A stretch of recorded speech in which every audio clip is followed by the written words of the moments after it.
नमस्कार दोस्तों, हमने इसके पहले यहाँ पे ट्राइबल डिपार्टमेंट के अंतर्गत आने वाले छात्रावास अधीक्षकों के पदों पर भर्ती एवं सेवा शर्तें नियम की बात की थी। इसमें हमने बताया था कि लगभग 4000 के आसपास आपके छात्रावास अधीक्षक आपके 3 स्तर पे लगने वाले हैं, जिसकी भर्ती यहाँ पे ईएसबी के द्वारा की जाएगी।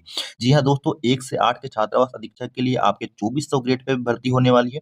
इसके बाद आपके 9वीं से 12वीं तक के छात्रावास अधीक्षक के लिए यहाँ पे 3200 ग्रेड पे के हिसाब से भर्ती होने वाली है। और इसके बाद आपके कॉलेज के जो छात्रावास अधीक्षक हैं, उनके लिए यहाँ पे 3600 ग्रेड पे के हिसाब से भर्ती होने वाली है, जिसको कि यहाँ पे ईएसबी के द्वारा परीक्षा कंडक्ट करवा के लिया जाने वाला है। तो दोस्तों 3 स्तर पे आपके छात्रावास अधीक्षकों की भर्ती होगी, तो अभ्यर्थियों के द्वारा यहाँ पे इसके सिलेबस को लेकर के बहुत ज़्यादा डिमांड की गई थी। तो दोस्तों मैं आपको बता देता हूँ कि नेशनल एजुकेशन सोसाइटी जो ट्राइबल डिपार्टमेंट है, नई दिल्ली उसके द्वारा ही यहाँ पे छात्रावास अधीक्षकों के लिए पहले भर्ती की जाती थी। तो इसी के रिगार्डिंग यहाँ पे आपका सिलेबस जो एमपी गवर्नमेंट का होने वाला है ट्राइबल डिपार्टमेंट के छात्रावास अधीक्षकों के लिए, वो भी यही रहने वाला है जिसमें कि आपके 120 अंकों का प्रश्न पत्र होगा और 120 प्रश्न ही यहाँ पे निर्धारित किए जाएँगे। तो क्या हो सकता है दोस्तों, इसकी हम इसलिए बात करने वाले हैं क्योंकि आपको पता है कि एमपी यहाँ पे डिपार्टमेंट में एमपी गवर्नमेंट में जब ईएसबी के द्वारा किसी भर्ती परीक्षा का नोटिफिकेशन निकाला जाता है, तो उसके डेढ़ से 2 माह के बाद ही परीक्षा ले ली जाती है, तो ऐसी स्थिति में आप बिल्कुल भी तैयारी नहीं कर सकते। ऐसी स्थिति में सिलेक्शन उन्हीं का होता है जो पहले से यहाँ पे 6-7 महीने पहले से तैयारी कर रहे हैं। तो आपको बता देना चाहता हूँ कि आपके हॉस्टल वार्डन यानी कि जो छात्रावास अधीक्षक है उसका सिलेबस क्या हो सकता है, जिससे कि आप अभी से यहाँ पे अपनी तैयारी को शुरू करें और सिलेबस का नोटिफिकेशन आते तक आप अपनी तैयारी को लगभग यहाँ पे कंप्लीट करते चलें। तो यहाँ पे देखिए ईएमआरएस जो है ट्राइबल डिपार्टमेंट के स्कूल्स होते हैं, एकलव्य आदर्श विद्यालय, तो वहाँ पे जो हॉस्टल वार्डन की भर्ती होती है, तो उसी प्रकार का सिलेबस यहाँ पे एमपी गवर्नमेंट का भी हॉस्टल वार्डन का होने वाला है। क्यों? क्योंकि यहाँ पे ट्राइबल डिपार्टमेंट के ही हॉस्टल होते हैं और उन्हीं हॉस्टल्स पे यहाँ पे आपकी भर्ती होने वाली है। तो हम यहाँ पे अपने सिलेबस को देखते हैं जो हॉस्टल वार्डन के लिए डिसाइड किया गया है, जिसमें कि आपके 120 अंकों के यहाँ पे 7 पोर्शन होने वाले हैं और आपके 120 अंक ही यहाँ पे निर्धारित किए जाएँगे 120 प्रश्नों के लिए। तो सबसे पहला जो पोर्शन है जनरल अवेयरनेस का है, जिसके अंतर्गत आपके जनरल नॉलेज से संबंधित प्रश्न पूछे जाएंगे, करंट अफेयर्स भी आने वाली है और यह पोर्शन आपका 10 अंकों का रहने वाला है। इसके बाद आपके रीजनिंग और जो न्यूमेरिक एबिलिटी है उससे भी आपके यहाँ पे 20 प्रश्न बनने वाले हैं दोस्तों, और इन 20 प्रश्नों के अंतर्गत आपके पजल्स और सीटिंग अरेंजमेंट आएगा, डाटा सफिशिएंसी आने वाला है, स्टेटमेंट बेस्ड क्वेश्चन आने वाले हैं वर्बल और रीजनिंग के। इसके अलावा ब्लड रिलेशन से संबंधित क्वेश्चन आएंगे, सीक्वेंस और सीरीज से संबंधित क्वेश्चन आएंगे। मतलब आप ये वेन डायग्राम भी आएगा इसमें, मतलब ये समझ लीजिए कि आपके रीजनिंग से संबंधित जो भी चीजें यहाँ पे डिसाइड की गई है, सभी टॉपिक को आपको अच्छे से पढ़ना है। 20 अंकों का ये निर्धारित किया गया है।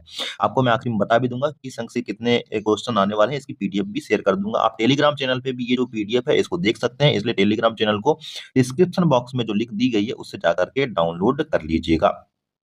इसके बाद नॉलेज ऑफ आईसीटी, मतलब आईसीटी के नॉलेज से संबंधित क्वेश्चन पूछा जाएगा। आईसीटी मीन्स क्या होता है? इंफॉर्मेशन एंड कम्युनिकेशन टेक्नोलॉजी, मतलब कंप्यूटर बेस्ड चीजें आपकी आने वाली है, जिसमें कंप्यूटर सिस्टम आएगा, बेसिक ऑफ ऑपरेटिंग सिस्टम आएगा, एमएस ऑफिस को देखना है, कीबोर्ड के जो शॉर्टकट होते हैं उनको देखना है, उनके यूजेस को देखना है, इंपॉर्टेंट कंप्यूटर टर्म्स देखना है आपको। इसके अलावा कंप्यूटर नेटवर्क नेटवर्क और साइबर सिक्योरिटी से संबंधित और इंटरनेट से संबंधित प्रश्न भी यहाँ पे बनने वाले हैं। तो ये जो आईसीटी है दोस्तों, इससे आपके 20 अंकों का प्रश्न निर्धारित किए जाएंगे। इसके बाद आपका चौथा पोर्शन जो होने वाला है, इससे 10 अंकों के प्रश्न यहाँ पे बनने वाले हैं और ये आपका टॉपिक जो होगा ये knowledge of POCSO and their children safety related act of government of India, मतलब बच्चों के सेफ्टी यानी कि सुरक्षा से संबंधित और बच्चों के लिए जो कानून बनाए गए हैं उससे संबंधित यहाँ पे चीजें आपकी पूछी जाएगी, इसलिए भी कि आप हॉस्टल में रहेंगे तो बच्चों को ही आपको यहाँ पे सुरक्षा देना है, बच्चों के लिए ही आपको काम करना है। तो आप देख सकते हैं यहाँ पे बहुत सारे ऐसे टॉपिक हैं। The provision of child marriage act 2006 इसको आपको देखना है।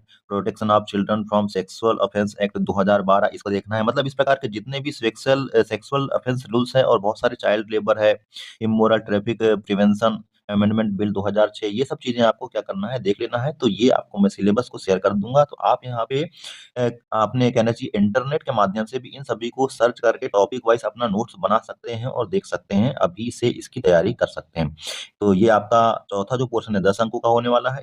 इसके बाद आपका 5वां जो पोर्शन होने वाला है वो एडमिनिस्ट्रेटिव एप्टीट्यूड का होने वाला है, जिससे कि आपके 30 अंकों के प्रश्न यहाँ पे बनने वाले हैं। इसके अंतर्गत आप handling of large number of student मतलब न स्टूडेंट को आपको कैसे हैंडल करना है, कैसे मैनेज करना है, रिकॉर्ड का मैनेजमेंट किस प्रकार से करना है, आपको किस प्रकार के यहाँ पे क्लीननेस रखना है हॉस्टल में। तो बहुत सारी चीज़ें यहाँ पे आपके हॉस्टल के प्रशासनिक चीज़ों से रिलेटेड यहाँ पे है, जिससे कि 30 अंकों का प्रश्न आपका यहाँ पे बनने वाले हैं।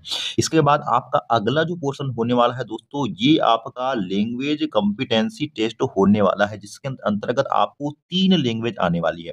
अब इन 3 लैंग्वेज में आपकी कौन-कौन सी लैंग्वेज होगी? तो सबसे पहली लैंग्वेज आपकी जनरल इंग्लिश होने वाली है, जैसा कि आप यहाँ पे देख पा रहे हैं। इसके अंतर्गत आपको वर्ब पढ़ना है, टेंस पढ़ना है, वॉइस पढ़ना है, सब्जेक्ट वर्ब अरेंजमेंट पढ़ना है, article comprehension, fill in the blanks, vocabulary unseen passage, जितनी भी चीज़ें हैं यहाँ पे कॉमन एरर से संबंधित सभी चीज़ें आ जाएगी। Synonym, antonym, grammar, Adam and phrases सभी चीज़ें यहाँ पे आ जाने वाली है, जो आप इंग्लिश में पढ़ते आ रहे हैं। और ये आपका दोस्तों इंग्लिश वाला जो पोर्शन है जनरल इंग्लिश का, ये 10 नंबर का होने वाला है। इसके बाद आपकी जनरल हिंदी यानी कि ये भी 10 नंबर की होने वाली है। इसमें संधि, समास, विलोम, पर्यायवाची, अशुद्धियों से संबंधित प्रश्न आएँगे, मुहावरे और लोकोक्ति की बात आ जाएगी, अपठित गद्यांश से संबंधित प्रश्न भी यहाँ पे आने वाले हैं। तो ये दूसरा पोर्शन आपका जनरल हिंदी का होगा, जो कि 10 अंक निर्धारित किया गया है। तीसरा जो पोर्शन यहाँ पे होगा आपका रीजनल लैंग्वेज का होगा दोस्तों, जहाँ भी आप यहाँ पे नियुक्त होने वाले हैं, जिस भी राज्य में आप नियुक्त होने वाले हैं, वहाँ के राज्य की आपकी जो क्षेत्रीय भाषा है, वहाँ का नॉलेज आपका होना चाहिए। और 10 अंकों के 10 प्रश्न यहाँ पे बनने वाले होंगे, जिसमें कि आप किसी भी एक लैंग्वेज को एग्जाम फॉर्म भरते समय चूज करेंगे, उससे संबंधित प्रश्न ये होने वाले हैं। जैसे कि आप देख सकते हैं यहाँ पे 18 लैंग्वेज दी हुई है, जिसमें बंगाली है, डोगरी है, इंग्लिश है, गारो है, गुजराती, हिंदी, कन्नड़ा, कश्मीरी, मतलब बहुत सारी ऐसी लैंग्वेज है, जिसमें से किसी भी एक लैंग्वेज को आप चूज करके यहाँ पर परीक्षा दे सकते हैं। तो इस प्रकार से आपके 7 पोर्शन होने वाले हैं, और इन 7 पोर्शन के अगर टोटल नंबर्स को मिला दिया जाए, तो आपके कुल 120 अंकों का ये प्रश्न पत्र निर्धारित किया जाएगा। और इन 20 अंकों के प्रश्न पत्र में आपके 120 प्रश्न ही यहाँ पे होने वाले हैं, और आपको सिलेक्शन के लिए बहुत अच्छे मार्क लाना पड़ेगा। 4000 के आसपास यहाँ पे पद आने वाले हैं, जो कि एक बहुत अच्छी संख्या कही जा सकती है। एमपी में हॉस्टल वार्डन के लिए यहाँ पे पहली बार वैकेंसी ईएसबी के द्वारा कंडक्ट कराई गई एग्जाम के तहत भर्ती ली जाने वाली है। तो एक बहुत अच्छी अपॉर्चुनिटी आप लोगों के लिए है, इसलिए तैयारी बिल्कुल अच्छे से करते रहें। ये जो आपको सिलेबस है, इसकी पीडीएफ मैं आपके टेलीग्राम चैनल पे यहाँ पे सेंड कर दूँगा, आप वहाँ से जॉइन करके इसको देख सकते हैं, और कितने अंकों का कितना प्रश्न यहाँ पे निर्धारित है, उसको लेकर के भी मैं यहाँ पे आपकी पीडीएफ शेयर कर देने वाला हूँ। तो दोस्तों आगे जो भी अपडेट आपकी इस परीक्षा के संबंध में होगी, उसको लाने का प्रयास करेंगे। तब तक के लिए आपको चैनल से जुड़े रहना है, चैनल पे इसी प्रकार का प्यार अपना यूँ ही बनाए रखना है। आगे जो भी अपडेट होगी तब तक के लिए नमस्कार।